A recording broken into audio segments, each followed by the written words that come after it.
Hello জেজেকে fans, জেজেকে chapter 263 চলে এসেছে। আর এই চ্যাপ্টারটা অনেক বেশি ইন্টারেস্টিং ছিল, কারণ সুকুনা ইউটাকে ভয় পাচ্ছে। আর সেটা কেন, ভিডিও দেখতে থাকো, জানতে পারবে। এই চ্যাপ্টারের শুরু হয় যেখানে ইউটা বুঝতে পারে যে রিকা ইউটার এই বডির আশেপাশে নেই। তার মানে হলো ইউটা লিমিটলেস ছাড়া অন্য কোনো কার্স টেকনিক ব্যবহার করতে পারবে না। তাছাড়া ইউটা এটাও নোটিস করতে পেরেছে যে সুকুনার দুইটা হাত কেটে যাওয়ার পরে এখন পর্যন্ত সুকুনা কোনো ওয়ার্ল্ড কাটিং স্ল্যাশ মারতে পারেনি। যেমন আমরা জানি সুকুনার ওয়ার্ল্ড কাটিং স্ল্যাশ মারার জন্য এন মার্টিং হ্যান্ড সাইন বানাতে হয়, কিন্তু এখন তো ওর লেফট হ্যান্ড নেই, তাই হ্যান্ড সাইন বানাতে পারবে না। যে কারণে ওয়ার্ল্ড কাটিং স্ল্যাশ এখনো মারতে পারবে বাইন্ডিং বাবের ব্যবহার করে। যেমন বাইন্ডিং বাবের ব্যবহার করে ওয়ার্ল্ড কাটিং স্ল্যাশ মেরে গোজোকে কিটক্যাট বানিয়ে দিয়েছিল। এই মুহূর্তে ইউটা চিন্তা করে এখন সুকুনার কাছে শুধু ডোমেন অ্যাম্প্লিফিকেশন আছে, যেটা দিয়ে গোজোর ইনফিনিটিকে কাউন্টার করতে পারবে। আর ডোমেন অ্যাম্প্লিফিকেশনের ব্যবহার সুকুনা এখন করছে, যেটা লজিক্যালি ইম্পসিবল। কিন্তু সুকুনা এবং ইউটার হাতাহাতি ঠিক আগের মতোই ছিল। যেমন গোজো আগে সুকুনাকে কেলিয়েছিল, ঠিক তেমন এখন ইউটা সুকুনাকে কেলাচ্ছে। মানে এদিক থেকে ওদিকে ছুঁড়ে মারছে, তার সাথে সাথে লাথি ঘুষা তো আছেই। কিন্তু এতে ইউটার একটু সমস্যা হচ্ছিল, কারণ গোজোর হাত পা ইউটা থেকে লম্বা। মানে ইউটা হলো খাটো আর গোজো হলো লম্বা। এই কারণে ইউটার গোজোর বডির সাথে অ্যাডজাস্ট করতে সমস্যা হচ্ছিল। আর এই সমস্যাটা ইউটার গোজোর সাথে সোল অদল বদল করার ট্রেনিং করার সময়ও হয়েছিল। যদি তোমাদের মনে না থাকে, গোজো এবং সুকুনা লড়াই করার আগে গোজো এবং ইউটা সোল সোয়াইপের ট্রেনিং করেছিল। ঠিক তখন ইউটার এই সমস্যাটাই হয়েছিল।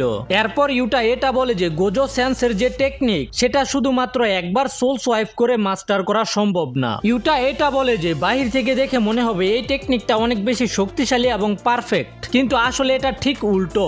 আর এখানে ইউটা বুঝতে পারে যে কেন লিমিটলেসের ব্যবহার করার জন্য 6 সাইজের দরকার হয়, কিন্তু আমাদের এটা বলা হয় না কেন দরকার হয়। এটা শুধু ইউটা এবং গোজোই জানে। যাই হোক, এতক্ষণ আমাদের ইউটার চিন্তা ভাবনা দেখানো হয়েছে, এখন দেখানো হবে সুকুনার।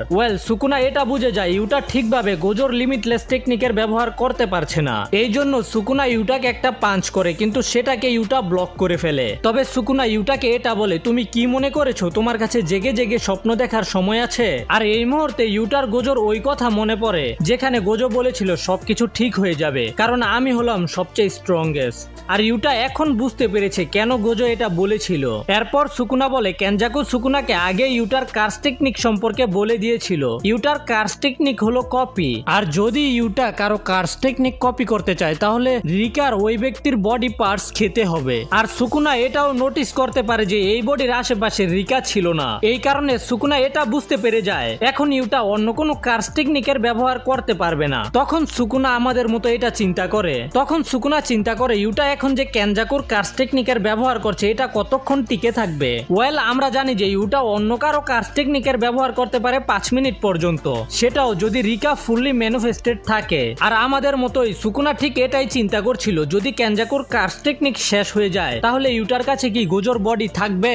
আসলে সুকুনা এইগুলো চিন্তা করছে কারণ সুকুনা এটা অ্যানালাইজ করছে ইউটা এরপরে কোন ধরনের টেকনিকের ব্যবহার করতে পারে। সুকুনা এমন মনে করছে এই লড়াইটা ইউটার শেষ লড়াই হবে, মানে এরপরে ইউটা মারা যাবে। এই জন্য সুকুনার হিসেবে যদি ইউটা এটা জানার পরে এখানে লড়াই করতে এসেছে তাহলে ইউটা এমন একটা টেকনিকের ব্যবহার করবে যেটাতে ইউটা নিজেকে স্যাক্রিফাইস করে দিবে, তার সাথে সাথে সুকুনাকেও শেষ করে দিবে। আর এখন সুকুনার হিসাব কিতাব মিলানোর পরে এটা ফলাফল আসে যে হয়তো ইউটা গোজোর হলো পার্পালের ইউজ করবে। এখানে আবারও আমাদের একটা ফ্ল্যাশব্যাক দেখানো হয় ইউটা এবং গোজোর, যেখানে গোজো ইউটার টেকনিককে স্লপি মানে বাজে বলছিল আর কি, আর মাকি, পান্ডা এবং ইনুমাকি ইউটাকে ডিফেন্ড করছিল। তারপর আবারও সিন বর্তমানে শিফট হয় যেখানে ইউটা মন্ত্র পড়তে শুরু করে হলো পার্পাল ব্যবহার করার জন্য।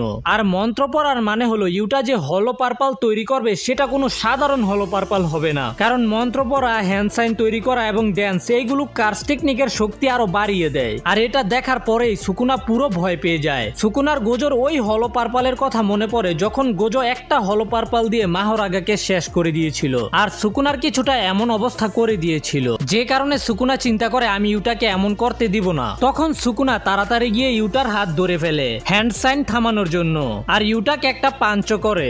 সুকুনা এটাই চিন্তা করছে যাই হয়ে যাক আমি ইউটাকে হলো পার্পাল ব্যবহার করতে দিতে পারবো না। ইউটা চিন্তা করে যে আমি জানতাম সুকুনা আমাকে হলো পার্পাল ব্যবহার করতে দিবে হবে না। আর এটা বলার পরে ইউটা সুকুনার দিকে একটা টেপ রেকর্ডার ছুঁড়ে মারে, আর এই টেপ রেকর্ডার থেকে আওয়াজ আসে ইনোমাকির, যেটাতে ইনোমাকি বলেছে ডোন্ট মুভ। তোমরা কি ইনোমাকির কথা ভুলে গেছো?